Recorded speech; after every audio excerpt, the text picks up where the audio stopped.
Et si la personne qui vous a jadis humilié revenait dans votre vie, brisée, vaincue et à vos pieds, que feriez-vous? Voici l'histoire d'un homme nommé Matthew, un homme dont le cœur fut brisé, dont la fierté fut écrasée, mais qui s'est relevé de ses cendres pour devenir plus qu'il n'avait jamais rêvé. Matthew était le genre d'homme qui croyait que le travail acharné était la clé de tout. Il se levait tôt, travaillait tard et ne trouvait jamais d'excuses. Il n'était pas riche, mais il avait de la dignité, un but et de l'amour pour sa famille. La rencontre avec Maria et la chute. Il a rencontré Maria pendant l'une des meilleures périodes de sa vie. Elle était belle, charmante et pleine de rêves. Ils se sont mariés avec l'espoir au cœur et des promesses sur les lèvres. Pendant un certain temps, ils furent heureux. Puis vinrent les enfants, un garçon et une fille, et avec eux de nouvelles responsabilités. Mais Maria commença à changer. Au début, ce furent de petites plaintes. Puis, cela se transforma en pression constante. Elle voulait plus d'argent, de meilleures choses, un style de vie qu'elle voyait d'autres vivre. Chaque salaire n'était jamais suffisant. Chaque cadeau n'était jamais assez bon. Chaque effort qu'il faisait était noyé dans son insatisfaction. Elle le comparait souvent à son meilleur ami, Sugar Daddy, un homme qui vivait de manière somptueuse et offrait des cadeaux coûteux à son ami. Elle ne savait pas, personne ne le savait, que cet homme était impliqué dans des rituels sombres, sacrifiant la paix pour une richesse temporaire. Pourtant, Matthew essayait. Quand elle a demandé une voiture, il a vidé toutes ses économies pour lui en acheter une. Elle n'était pas neuve, mais elle était propre, fiable et avait une signification. Cela signifiait qu'il l'aimait suffisamment pour donner ce qu'il possédait à peine. Mais Maria ne le voyait pas ainsi. Elle a regardé la voiture et a ri amèrement. « Même le chauffeur de mon ami en a une meilleure, » dit-elle. Les insultes devinrent plus fortes, l'humiliation plus profonde, la moquerie plus cruelle. Et, puis, après 5 ans de mariage, elle est partie. Non seulement lui, mais aussi leurs 2 enfants. Elle a divorcé sans hésitation, a fait ses bagages et a disparu comme de la fumée. Le rebond de Matthew. Laissé seul avec son fils et sa fille, Matthew est tombé dans le silence. Il a pleuré, non seulement le mariage, mais aussi l'avenir, qu'ils pensaient construire ensemble. Mais il n'a pas arrêté. Il ne pouvait pas. Il a élevé ses enfants avec tout l'amour qu'il avait. Il cuisinait, nettoyait, travaillait en double et parvenait toujours à être là pour les histoires du soir et les événements scolaires. Il était un père et une mère à la fois. 2 ans passèrent.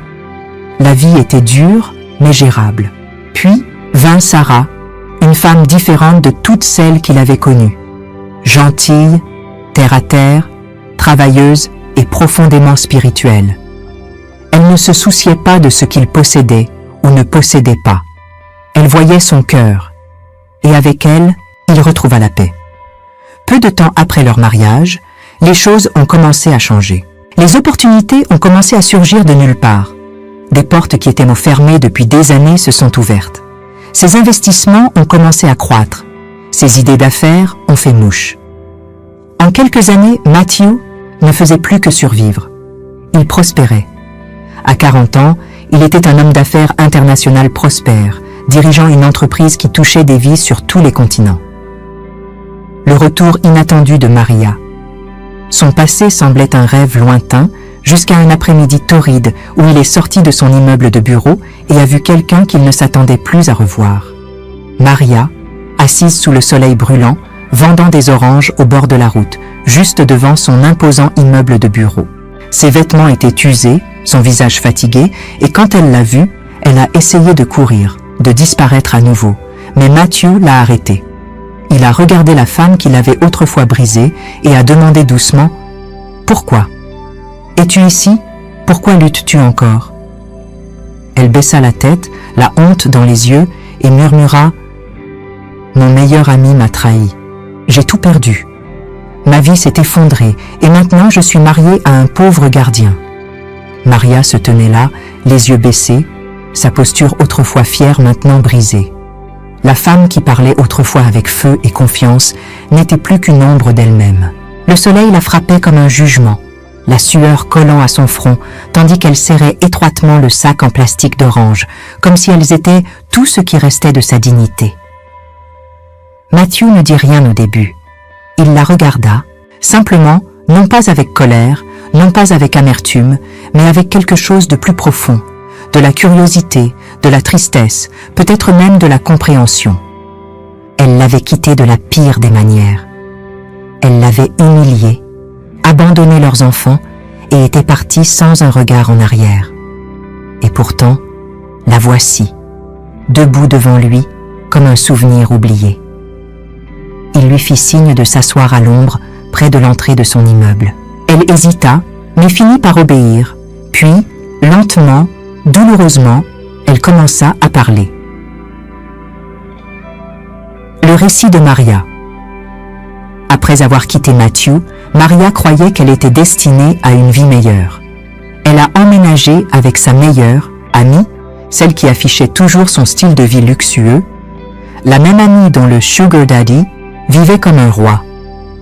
Maria pensait qu'elle avait fait le bon choix. Elle pensait qu'elle était enfin libérée de la lutte. Au début, les choses semblaient s'améliorer. Son amie lui a donné de l'argent, l'a aidé à trouver un emploi, l'a même présenté à de nouvelles personnes.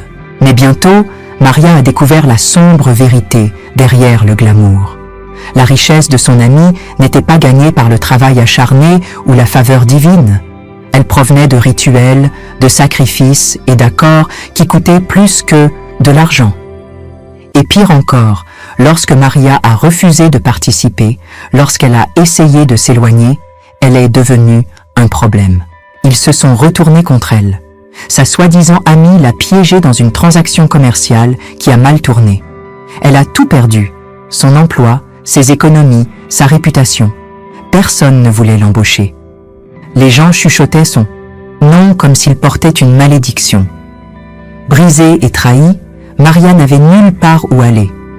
Désespérée et honteuse, elle est retournée au seul endroit qu'elle connaissait, sa ville natale. Là, elle a rencontré un homme nommé Joseph, un gardien qui travaillait dans une école locale. Il était gentil, humble et patient. Il l'a accueillie, l'a aimée malgré son passé et lui a donné une seconde chance dans la vie. Mais la vie, avec Joseph, n'était pas facile. L'argent était rare, les opportunités étaient rares. Et bien qu'il ne la blâme jamais pour ses erreurs passées, Maria portait le poids du regret chaque jour. « Je pensais choisir une vie meilleure », murmura-t-elle, « mais j'ai fini par tout perdre. Mes enfants, ma dignité, mon avenir. » Matin, compassion de Matthew et la rédemption. Matthew écouta en silence. Chaque mot transperçait profondément, non pas parce qu'il le blessait à nouveau, mais parce qu'il comprenait ce que cela signifiait de tomber, d'échouer, d'être humain. Il se souvenait des nuits passées à pleurer seul après son départ. Des jours où il doutait de lui-même, des moments où il se demandait s'il était suffisant. Mais il se souvenait aussi du chemin parcouru, non pas par vengeance ou haine, mais parce qu'il avait choisi de se relever. Non pas pour elle, ni pour personne d'autre, mais pour lui-même et pour ses enfants. Il regarda Maria une dernière fois et dit doucement « Tu ne me dois pas d'excuses. Tu t'en dois une à toi-même. » Puis il se leva, épousseta son costume et retourna dans son immeuble, la laissant dans le silence et peut-être une chance de réfléchir. Les jours passèrent, mais Matthew ne pouvait pas oublier l'image de Maria assise sous ce soleil, épuisée, vaincue et brisée. Ce n'était pas de la pitié qu'il ressentait, c'était quelque chose de plus profond, quelque chose de plus sage. Il avait passé des années à construire une vie, non seulement pour lui-même, mais pour ses enfants. Il les avait élevés avec amour, discipline et valeur. Sa deuxième femme, Sarah, se tenait à ses côtés comme une véritable partenaire, fidèle, forte et pleine de grâce. Son entreprise avait grandi au-delà des frontières, touchant des vies d'une manière qu'il n'avait jamais imaginée. Mais être au sommet ne signifiait pas qu'il avait oublié ce que c'était que d'être en bas. Alors, un matin, il a pris une décision. Sans rien dire à personne, pas même à Sarah, il est retourné à l'endroit où Maria avait l'habitude de vendre. Des oranges. Elle n'était pas là. Il a demandé autour de lui et a appris qu'elle s'était rapprochée de la zone du marché. Alors il s'y est rendu. Quand il l'a retrouvée, elle semblait encore plus fatiguée. Ses vêtements étaient plus usés, ses yeux lourds de la lutte. Elle a essayé de se cacher quand elle l'a vue, mais cette fois, il s'est approché d'elle doucement. « J'ai besoin de te parler », dit-il. Elle hésita, puis hocha la tête. Ils s'assirent sur un petit banc près d'un étal, de bord de route, entouré de bruit et de chaos. Mais entre eux, il y avait le silence. Un silence rempli d'années de douleur, de regrets et de guérison. Matthew tendit la main dans son sac et en sortit une enveloppe. Il la lui tendit sans un mot. Maria l'ouvrit lentement. Ses mains tremblèrent en lisant ce qu'il y avait à l'intérieur. C'était une offre d'emploi, pas de la charité, pas de la pitié, une vraie opportunité. Il avait créé un poste dans son entreprise, un poste qui lui offrirait une formation, un soutien et un salaire équitable. Non pas parce qu'elle le méritait en fonction du passé, mais parce qu'il croyait en la rédemption, aux secondes chances, aux personnes qui étaient prêtes à changer. Des larmes montèrent à ses yeux. « Pourquoi faites-vous cela ?» murmura-t-elle. Matthew la regarda et dit « Parce que j'ai été là où tu es. Je sais ce que l'on ressent quand on est écrasé, quand on a l'impression de n'avoir rien. Et je sais aussi à quel point il est difficile de se reconstruire. Vous ne choisissez pas ce qui vous arrive, mais vous choisissez qui vous devenez. » Maria pleura silencieusement, le poids de la honte et du regret se fissurant enfin sous la miséricorde du pardon. Elle accepta l'offre et à partir de ce jour, tout changea. Elle travailla dur. Elle resta humble. Elle reconstruisit sa vie, non, pas par des raccourcis ou des trahisons, mais par l'effort, la patience et la responsabilité. Elle renoua avec ses enfants, gagnant lentement leur confiance. Et finalement, elle devint quelqu'un que sa fille pouvait à nouveau admirer. Joseph, son mari, se tint à ses côtés à chaque étape du chemin. Ensemble, ils construisirent une vie tranquille, mais significative. Quant à Matthew, il continua de s'élever, non seulement en richesse, mais en sagesse. Il comprenait maintenant plus que jamais que la vraie force n'est pas la vengeance. C'est de s'élever au-dessus. C'est de choisir la gentillesse quand l'amertume frappe à votre porte. La leçon apprise et le message. Un an plus tard, lors d'un événement d'entreprise, Maria monta sur scène et partagea son parcours. Non pas pour chercher la sympathie, mais pour inspirer les autres. « Je croyais autrefois que le bonheur venait d'avoir plus, dit-elle. J'ai laissé derrière moi l'amour, la famille et la vérité à la recherche du confort. Mais j'ai tout perdu. Et quand je pensais que ma vie était finie, quelqu'un m'a donné une chance. Non pas parce que je l'avais mérité, mais parce qu'il a choisi de croire en moi. » Elle se tourna et sourit à Matthew, qui se tenait à l'arrière de la salle, regardant en silence. « Cet homme m'a appris que la grandeur n'est pas ce que vous avez, continua-t-elle. C'est ce que vous faites avec ce que vous avez. Et la plus grande chose de toutes est de pardonner. » La foule éclata en applaudissements. Matthew sourit simplement. Il avait fait le tour. La vraie force est de choisir la gentillesse plutôt que la vengeance. Peu importe à quel point quelqu'un a pu vous blesser. S'accrocher à l'amertume ne fait que vous alourdir. Le parcours de Matthew nous enseigne que la réponse la plus puissante à la douleur n'est pas la rétaliation, mais la compassion. S'élever au-dessus des blessures passées ne vous affaiblit pas. Cela prouve à quel point vous êtes vraiment fort. Tout le monde mérite une seconde chance s'il est prêt à changer. Maria a tout perdu à cause de ses choix. Mais lorsqu'on lui a donné l'opportunité de se reconstruire avec dignité, elle l'a saisie.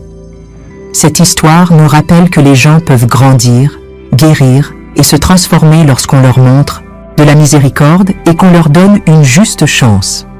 La rédemption ne consiste pas à effacer le passé. Il s'agit de gagner un meilleur avenir. Le succès ne signifie rien sans paix et but.